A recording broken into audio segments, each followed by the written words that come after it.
Se ti piacciono i video su questo canale, iscriviti e attiva le notifiche per rimanere sempre aggiornato.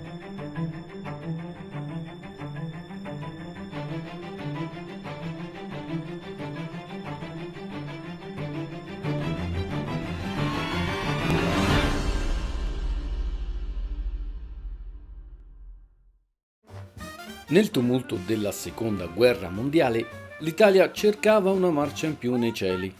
Aveva bisogno di motori con la giusta velocità e potenza, che fossero in grado di tenere testa agli avversari più temibili. Siamo a cavallo tra gli anni 30 e 40 del Novecento e l'aviazione italiana, pur avendo eccellenti progettisti, era in ritardo nella produzione di motori competitivi.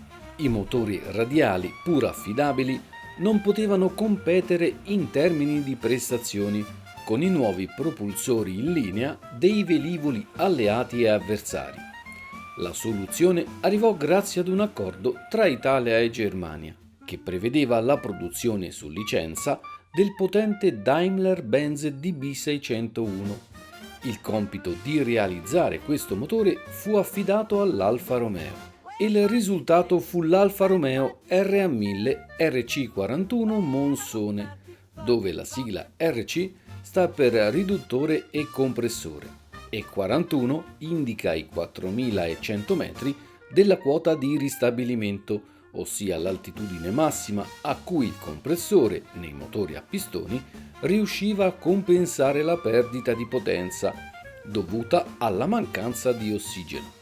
Si trattava di un propulsore aeronautico molto sofisticato per l'epoca. L'uso dell'iniezione diretta di carburante permetteva un'alimentazione più efficiente in tutti gli assetti e condizioni di volo, specialmente nelle manovre di combattimento, riducendo il carico di lavoro da parte del pilota e anche il rischio di congelamento del carburante. Il motore aveva un'architettura a V invertita. Questo stava a significare che le testate e di conseguenza le camere di scoppio erano rivolte verso il basso. I vantaggi di questa configurazione risiedevano in una migliore lubrificazione delle punterie dei cilindri. Inoltre, avendo le marmitte posizionate in basso, i fumi e gli oli non avrebbero investito la cabina di pilotaggio. Ai lati esterni del basamento erano fissati due blocchi ciascuno con 6 cilindri inclinati tra loro di 60 gradi.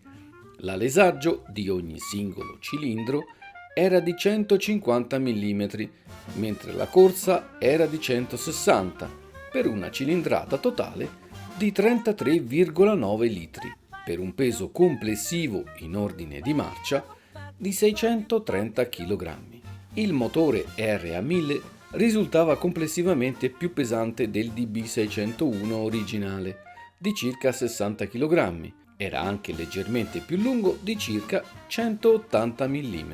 Sebbene la potenza al decollo fosse quasi la stessa, circa 1175 cavalli, ad alta quota la versione italiana tendeva a perdere un po' di potenza rispetto alla sua controparte tedesca. Difatti i cavalli a 4100 metri erano circa 1050. Le prestazioni del motore erano influenzate anche dalla qualità del carburante disponibile. L'Italia aveva a disposizione benzina B4 con 87 ottani, cioè 1,2 per 1000 di piombo tetraetile, di una qualità decisamente inferiore rispetto al carburante ad alto numero di ottani utilizzato in Germania, il che limitava leggermente le prestazioni ottimali del propulsore. Il Monsone funzionava con un ciclo a 4 tempi. Durante la fase di aspirazione, l'aria proveniente dal compressore entrava nei cilindri, mentre la pompa di iniezione inviava la benzina, finemente polverizzata, direttamente nei cilindri stessi. A differenza dei motori a carburatore, dove la miscelazione avveniva proprio in questo componente, nel Monsone la miscela aria-benzina si formava direttamente nei cilindri. Il funzionamento era il seguente: una pompa carburante aspirava la benzina dai serbatoi e la inviava alla pompa di iniezione, passando attraverso varie valvole di sicurezza con i relativi filtri.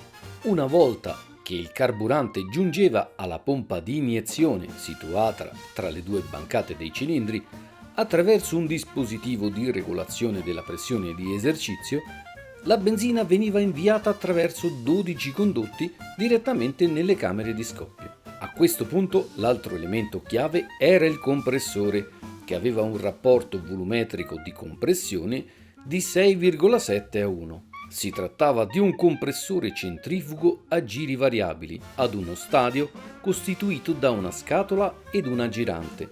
Questa ultima era azionata da un sistema di ingranaggi alloggiati nel coperchio posteriore, dove il moto veniva trasmesso attraverso un giunto idraulico funzionante con olio in pressione, fornito da una pompa che lo prelevava direttamente dal circuito lubrificante del motore. Tra la girante e la pompa era interposta una valvola a stantuffo comandata da una capsula barometrica che, in relazione alla quota di esercizio, faceva arrivare più o meno olio al giunto e di conseguenza i giri del compressore potevano aumentare o diminuire.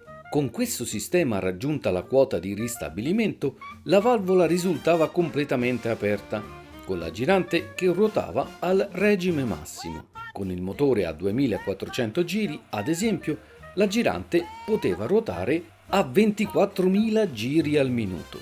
L'aria in pressione proveniente dal compressore giungeva attraverso due valvole nel collettore di alimentazione. Quando i due elementi, cioè l'aria proveniente dal compressore e la benzina proveniente dalla pompa di alimentazione, si incontravano all'interno delle camere di scoppio, avveniva l'esplosione. La regolazione della potenza era comandata attraverso due dispositivi collegati alla manetta del gas che lavoravano in sinergia, e cioè la farfalla di potenza inserita nel condotto dell'aria compressa e un regolatore automatico collegato con la pompa di iniezione. Questo sistema autoregolava in base alle condizioni atmosferiche di pressione e temperature, alle diverse quote di volo, la esatta quantità di carburante da iniettarsi in relazione alla quantità di aria aspirata. Il sistema di distribuzione si basava su 4 valvole per cilindro, regolate da bilancieri azionati da un singolo albero a camme in testa per ognuna delle due bancate.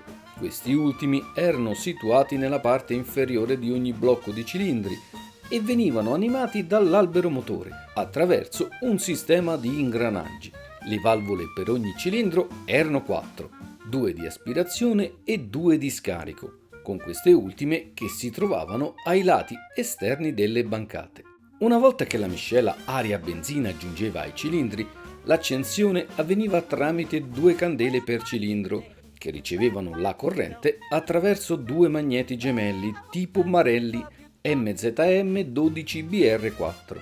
Il basamento era costituito da similum gamma e racchiudeva gli organi del moto. In esso vi erano anche le 4 flange che servivano a fissarlo sulla cellula dell'aeroplano. La trasmissione del moto dell'albero motore all'elica avveniva attraverso un semplice riduttore a 2 ingranaggi, con un rapporto di riduzione dei giri di 0,646 a 1, con senso di rotazione dell'asse dell'elica destro-orso. Il raffreddamento avveniva attraverso una pompa dell'acqua di tipo centrifugo che riceveva il rotismo dal coperchio posteriore. Una volta inserita nel circuito di raffreddamento, l'acqua proveniente dai cilindri veniva mandata ad un radiatore per raffreddarla. La lubrificazione avveniva attraverso 2 pompe, una di mandata ed una di recupero dell'olio, e le stesse pompe fornivano anche l'olio necessario a far ruotare il meccanismo del compressore. Anche il circuito dell'olio, di tipo a carter secco, cioè con l'olio che non era in una coppa apposta sotto al motore, ma bensì in un apposito serbatoio separato, era provvisto di un radiatore esterno per il raffreddamento. L'olio utilizzato era di tipo minerale ad alta viscosità, specifico per motori aeronautici, con un consumo stimato tra circa 0,005 e 0,008 kg per cavallo ora alla massima potenza continua. La quantità totale di olio richiesta per l'intero sistema di lubrificazione era considerevole a causa delle dimensioni del motore e dell'elevato consumo di olio tipico dei motori dell'epoca. stimata in circa 35 litri. La potenza massima continua alla velocità di crociera era di circa 1000 cavalli a 2400 giri al minuto a 4000 metri, che corrispondeva ad un consumo di benzina compreso approssimativamente tra i 300 e i 310 litri all'ora. Per confronto alla massima potenza al decollo, circa 1175 cavalli, il consumo saliva a circa 445 litri all'ora. Dato che l'Alfa Romeo RA1000 era un motore costruito su licenza dal tedesco Daimler-Benz di B601AA, in linea di principio le specifiche tecniche e le prestazioni teoriche erano quasi identiche. Tuttavia le differenze principali emergevano nei dettagli costruttivi, nei materiali utilizzati e nelle prestazioni pratiche, influenzate dalla produzione italiana del tempo. L'Alfa Romeo RA1000 rappresentava un adattamento del progetto tedesco alle capacità produttive e alla disponibilità di risorse dell'industria bellica italiana, con conseguenti lievi compromessi in termini di peso e prestazioni in alta quota. L'Alfa Romeo realizzò due differenti versioni del motore, la RC41 con quota di ristabilimento fissata a 4100 metri e la RC44 con quota di ristabilimento a 4400 metri. Una particolarità unica di questa famiglia di motori risiedeva nel fatto che tra le due bancate dei cilindri era ricavato uno spazio dove poter installare un cannoncino sparante attraverso il mozzo dell'elica. Tuttavia questa soluzione non trovò impiego pratico nella generazione di caccia italiani dotati del Monsone, mentre venne adottata nei caccia della cosiddetta Serie 5, che utilizzarono il più potente DB605 o Fiat RA1050 RC58 Tifone. Il motore Alfa Romeo RA1000 RC41 Monsone divenne il propulsore dei caccia più iconici della Regia Aeronautica, come il Macchi MC202 Folgore e il Reggiane RE2001 Falco II, nonché dei prototipi Breda BA201, Caproni Vizzola F4 e del Fiat CR42 DB.